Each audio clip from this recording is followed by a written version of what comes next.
Did you know that 90% of the world's millionaires invest in real estate? Well, I'm Angel with the Academy Presents Real Estate Investing Rocks, and I'm here to help you if you want to go for your piece of that pie. Okay, friends, those of you that are watching us live and those of you that have joined through Zoom, number one, I apologize for my ineptitude when it comes to the technology side of it, but over time, I will get better, I promise. So this is the Academy Presents Real Estate Investing Rocks, and today we have got Maricela Soberanes, and she has an amazing story about her journey just coming into the U.S., and she had like $100, and now she's got this booming anesthesiology business. She's got her doctorate in, is it doctorate in anesthesiology or? It's a doctorate degree with an anesthesia specialty. Yeah, crazy. Yes. So she came to the U.S. and she got her degree. She went to the Navy, and now she's got 32 units along with her mobile anesthesiology, I think. Yes, a travel business. So I do local anesthesia services, which takes me kind of just anywhere in the country. And in the Navy, I have done active duty, and my civilian job is definitely an adventure itself. But I know most of your audience here are in it because they want to be in the real estate, and that's another story. You know, honestly, I think people just love to hear success stories, and your story is just, it's a true success story. I mean, I often refer to like I'm living the dream, I'm paying taxes, and student loans, the student loans are paid off. So I will give you another hint on that. But yeah, it definitely, I think that people is motivated from hearing stories, and that's why I choose to share so much of my life as part of building others and motivating others, and showing that it is so doable. You don't have to be like know it all, but you have the resources. And by the way, thank you, Angel, for putting this platform together. It definitely facilitates the sharing the knowledge. I didn't have this when I started pretty much my career in all aspects. And I don't know if you want me to kind of fill in or share a little bit of the backstory, because I don't know if we have much time, but I'll try to. We've got as much time as you want. That's one of the beauties of this being, what it is. Right. Well, yeah, so you got that right. I came to the States when I was 23 years old. I didn't speak English or hardly any English. And I had a business degree in Mexico where I was born, and didn't know anybody or have any money. So I had $100, which was my life savings, and I had spent it all to come here. So my purpose was to learn the language, and pretty much that was it. That was my goal at the time. I got my transcripts validated, and in the meantime, I learned that it was going to be a long process. So I started taking some English as a second language class, and pretty much went into the nursing career, which I didn't know anything about it. And nursing in the States is so much different, and much more diversified and the way that is in Mexico. My goal then was to achieve the highest degree on whatever career I picked. And I got all the degrees all the way to the doctorate, which you don't have to have it to practice as a nurse anesthetist. But I was like, I'm going to get it and be numbed with that educational part of it. But in the meantime, after that, I actually joined the Navy. And when I was deployed, I had a lot of time to kind of learn about the business. My first property that I purchased was when I graduated from nursing school. It was a duplex. I didn't know any better as far as the business of real estate. And I make a lot of mistakes, and I brag about them because I think people that can learn from it. And I can save you a lot of money and a lot of headaches if you let, and not just me, but someone that has the experience, that have made mistakes, that can teach the the new investors and the new people that want to come into real estate. Honestly, So that is so important too, because when someone's a newbie and they make a mistake, they're embarrassed to tell people because they think they're the only person out there that's ever made that stupid mistake, right? yeah, another thing is that you just don't know what you don't know, and you don't know what questions to ask. And it's not until it happened to you that you learn that it was very costly, and yeah, it's bruising to your ego. The other thing, landlording or investing can be so isolating because you don't want to show off, you don't want to tell others like I'm buying this investment property. Like, it can be so isolating because you don't, a lot of people don't get it.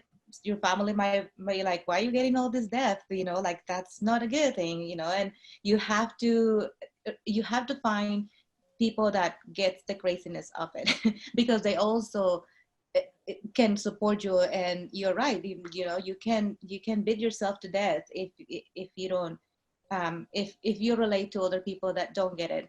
Now you find that community that is gonna bounce some ideas, and that's right now. And this, like with this technology and with all this resources that we have, podcasts free or whatever, I think that people will have to appreciate, or people appreciate it more when they pay for it. So there's that business aspect of it. But either if you had it for free, or if you get it, like have to pay for a mentorship, I will definitely have paid for somebody to just kind of hold my hand and said, now I didn't get it that way, but that's why like people like you, or like we offer this, let me facilitate, let me help you through this, because it makes sense. And well, for me at this time, like I don't, I'm lucky to have that ability to go back to work if I wanted to, but I'm also lucky to have this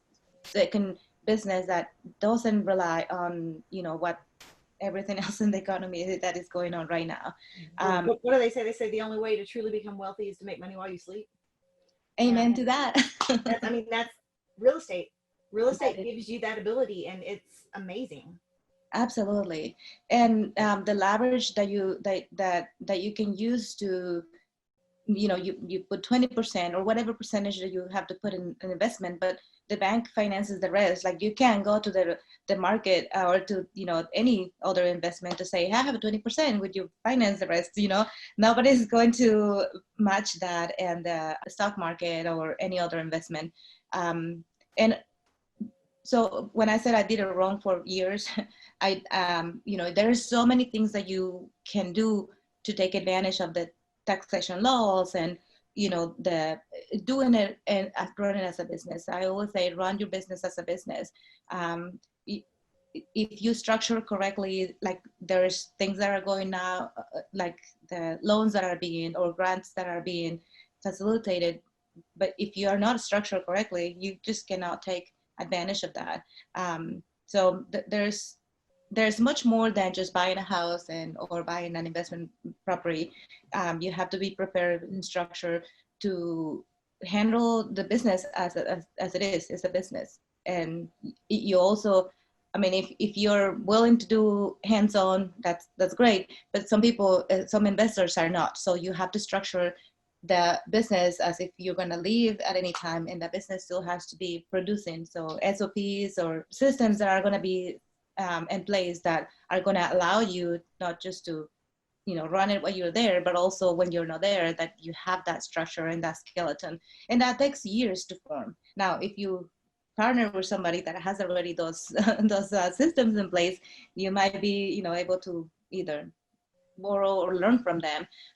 But for us, we self-manage by choice. So I watched my grandparents self-manage their properties my whole life, like Oh, up until I really? was until I was like 18 or 19, and I was like, "There's no way." And there is see, that's the thing, is like there is that option. Like you have to have that option to say, well, I'm here in town, I'm in the States, and I'm gonna go and clean whatever they need to clean. Now you can say, I'm in Bahamas, I have a crew that I can send and take care of that. So having that flexibility, you have to have that. I don't think any investor will say, oh, it was so enjoyable decluttering that toilet. There's not gonna be that. But if you have the team in place, and you have the options, that's the one other thing that I always say. It's like a 2-year-old. Like a 2-year-old wants to gain independence, wants to do their like they're feeding themselves. They probably waste 80% of the meal, but is the achievement that you did it on your own, and you have choices, and you're independent, and that's what it's all about. That's the joy. I mean, people put a value of money, of units, or how much income you have, but it's how much you can enjoy and how many choices you have. That to me doesn't have a price. Just if I choose to go and do the painting myself, that's awesome. And if I can send somebody and do it, that's also enjoyable. So it's like you said, it's having the options. Having the options, yes. Yeah. And we look at it too as, for us, it gives you that little bit of padding to have other options too. So you have financial options, you have time options. It gives you options, and that's huge. That's a really big thing. Yeah, for the real estate business, there are several aspects of enjoying that part, the whole business. One, of course, is the passive income, or active, or whatever you want to call it, but it's an income.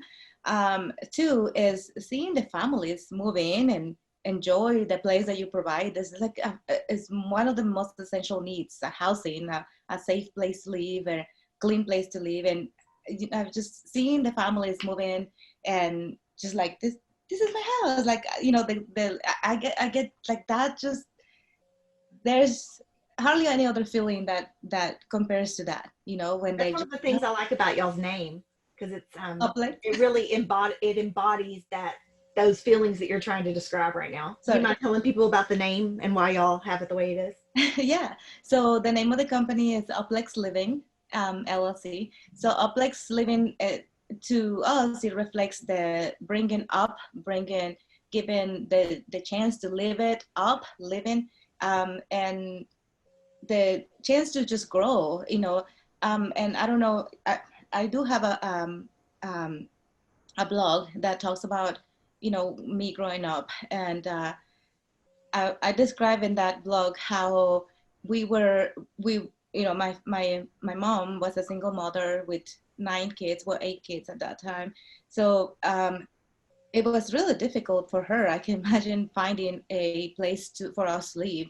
So we were allowed a box for all of our belongings, pretty much uniforms, toys, bedding, and everything. So that was because at any given time we were gonna move to our next place, the next house, because she was probably, I don't know. It's just growing up, you don't know all the details, but I can imagine like a kid having to go through that. So, or my first duplex actually was right across the middle school, and I was just like, some kid can live here and don't ever have to pack their belongings for the entire school year, or the entire school, elementary school, and then there was a high school nearby that they could ride their bike. So in my eyes, when my first duplex, it wasn't about let me see how much money I can make, like the loan to value thing. Like that was not any of those terms. It was mostly to say, well, I can live in one side and I can rent the other side. The family will help me pay, the part of the mortgage and the expenses, and the kids don't have to move. Like that was my one of the earliest, I guess, goals in our company. So when we named it, it was kind of try to reflect that, to given the chance and the opportunity, and to bring up the good. And yeah, Up Plex Living was born.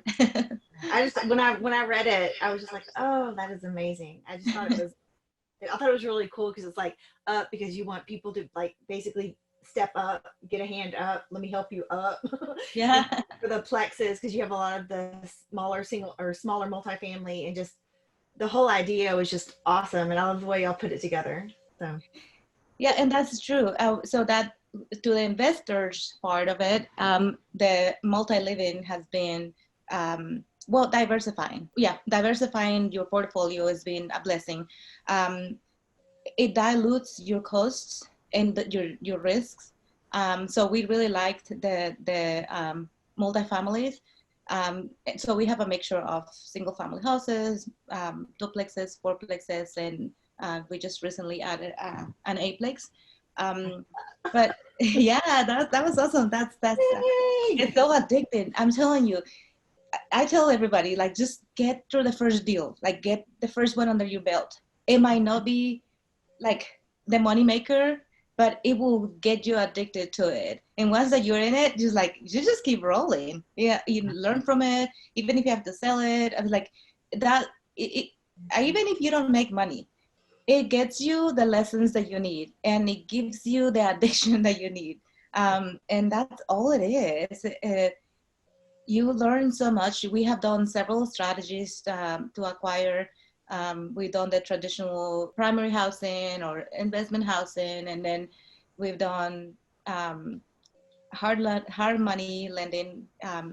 We have done small syndications among family and friends, and that trust us, and you know, and they make the money. So we've done several strategies and lines of credit, and we can speak of pretty much lots of strategies that people can acquire, and it's so doable. I just do it. If you're out there thinking, just get action, just do it. That's it. There's nothing else. That is so we started out in 2003 and we bought a single family home, and we knew that it was going to be our first rental, and so we stayed there while my husband was finishing up his doctorate. When we moved in 2006, it became our first rental, but from the very beginning we used a property manager. Nice. Because I was just like, there's no way 10% of the rent to not have to have those 2 a.m. toilet calls, 100% worth it. and that's what it is, it's your choice.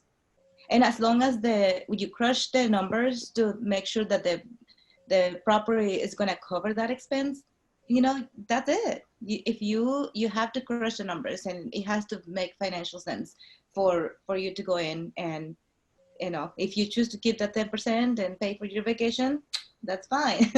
Times 32. But I also think, like, now that you've got 32 units, you can really spread the risk. Like, we've got 3 single family homes, and I'm like, I would never get another single family home. But once you've got enough units to spread the risk over, it wouldn't be as scary to get another single family home. Yeah, absolutely. Because you can just spread that risk out. It would take a bit to get there. But it's doable. And I think that people, when, there's a risk for when you're starting, that you're not going to start with 100 units. So the risk is going to be there. You just have to get past that, and you just have to make sure that the deal makes sense. But I think some of the people that are against even landlording, or they probably, like you said, they forced themselves to do it. They did it wrong. People took advantage of them. There are so many stories that can be scary for new investors. But I think that if you focus on that, most people that are telling you those stories are the people that stop at one.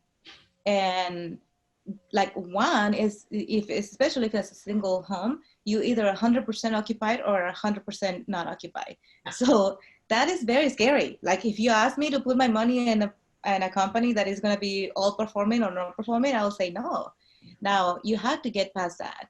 And if you're making the decisions, if you find somebody to assess like your deal and to help you, at least to make sure that you're covering all your expenses, you can pass that, and you can expedite that portion of being a high risk, and then make it into, like, I don't care if that house is not occupied because I have this other income covering. Now, on tax Schedule E form, you have to report each property per, but hey, what if you take some losses, and they are legally gained losses, to say, well, that's a non-taxable, or it can be worked again towards your taxable income. Like, there are so many strategies that if you're structured yourself in a way that you can take advantage of that, it should not be scary. Now, if you're doing it by yourself and you're out there and just trying to take chances, probably it's very scary. I know because I did it. I didn't have the support that now we have. I didn't have the resources that now I know they are there. So it is very scary if you just do it in, I will say, neglectful way. Because if you're responsible for housing these families, how is it that you're not having structure in a way that is gonna, you know, allow you to continue to do that? So Well, but it's the scary part of it too. Like, so I have a very good friend that they're Air Force, and so they were deployed somewhere. So they moved, but they kept their house here, and they were like, "We're gonna rent it," and they had a horrible experience. They had to like redo so much stuff when they got back, when they moved back. When they moved back, though, it was there for them. They had to fix so many things, and my thoughts are everybody should be investing in real estate. Everybody should have rental properties. Everybody should have that additional income stream coming in. And after what happened with them, I could never get her to even consider it again. And I'm like, y'all are a big family. You could really use this income. Please just take another risk. Let me help you. And they just, well, they got burned and they won't do it. So the other thing is, like, again, run it as a business. You have to train your renters. And I don't know what went wrong, but I know I have done something that resulted in something similar. So you have to stay on top of the things as inspections, or, you know, you are gonna let other people, you're gonna, I don't know, I'm in the military. So the military is like, you lead, you know, you check, you know, check, do your check systems, that you have to have systems in place to prevent from all that. Yes, there are some scary stories, but again, could I dissect a little bit more and say, well, were they doing their checks that they supposed to be? Were they, like, you know, you have to train your tenants or residents, and not, there is going to be some people that are not going to take care of your place, but also you have to take a look at your systems. Were you involved in that? How is it that you got that bad? Like, if it's that bad, there is some systems that should be in place to, you know, Yeah, you can some of that. Yeah. So you can't just like put a tenant there and then walk away and like expect that everything is going to be taken care of, because it's not going to. And those are the stories that are disheartening to hear. Like, nobody wants to spend extra time or money on somebody abusing your property. But what is it that you can do about it? You know, and if it happened to you, I learned, like, oh, I need to do this and this and this and this before, you know, so that hopefully to prevent, and then have consequences. You're gonna have, you know, fees or whatever that you can cover for that expense. So I'm sorry that happened to your friend's family, and you're right. I'm still always gonna argue, like, you have to. This is a money maker business. And I tried to tell her, I was like, hey, you know, our very first renter in that house that we had in Lubbock it was a horrible experience. She was there 1 month with her family. They moved out, left everything, trashed the place. It was $500 just to get her stuff removed. Yeah. And that's not including the make ready. Yeah. But it was like, I grew up in a family that had real estate. My husband grew up in a family that had real estate. So we knew these kinds of things happen, and we didn't expect it on our first renter out of the, you know, on the get-go, but it didn't 100% discourage us either. It made us unhappy, but we didn't say, well, we're going to sell the house and we're never going to rent again. We got a different management agency and got somebody else in there. Yeah. Well, that's the thing. Like, if your business is run as a business, then you're going to be prepared for that. And you should be, you know, those are costs that are going to be deductible. So again, it depends how you looked at it. It can be very disheartening. And again, it can be very isolating. It can be like feelings of violating, like, how dare you treat my property like this? And that's going to happen.